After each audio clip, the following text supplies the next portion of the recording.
Salut et bienvenue pour l'histoire de la chanson Erotica de Madonna. Le 5e album de Madonna, Erotica, sort en 1992.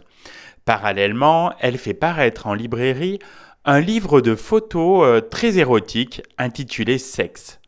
La reine de la pop rock vient de monter son propre label, Maverick Records, avec lequel elle produit ses clips, films et livres.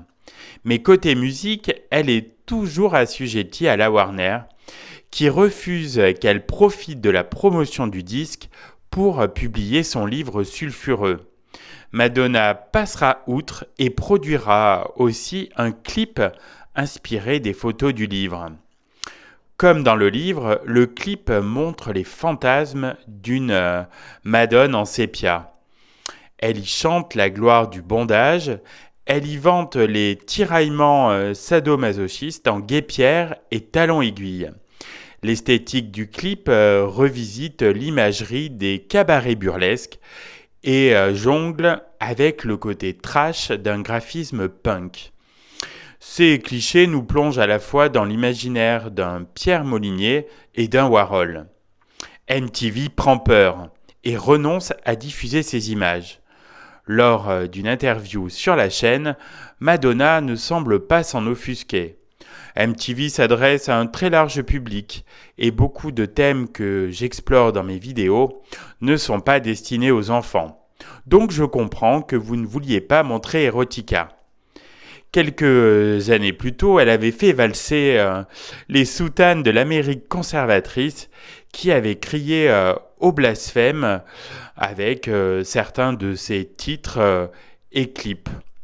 À la question d'un journaliste de Libération qui, au moment de la sortie du clip Erotica, lui demande quel effet cela fait d'être un fantasme masturbatoire, elle répond « Ça me plaît.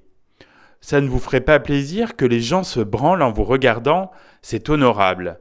Il n'y a rien de mal à exciter les gens. Pourquoi devrais-je me sentir offensé? Tout le monde devrait réaliser ses fantasmes. Si on est branché par le sadomasochisme, il n'y a pas à en avoir honte. Je ne me montre pas irresponsable en incitant à la violence. » Aux États-Unis, Erotica sort en édition limitée avec et sans l'autocollant Parental Advisory. En Afrique du Sud et en Nouvelle-Zélande, il a été tout simplement boudé des disquaires et le clip ne sera pas diffusé. Au final, le scandale et les interdictions n'auront pas servi la star. Erotica sera un échec commercial.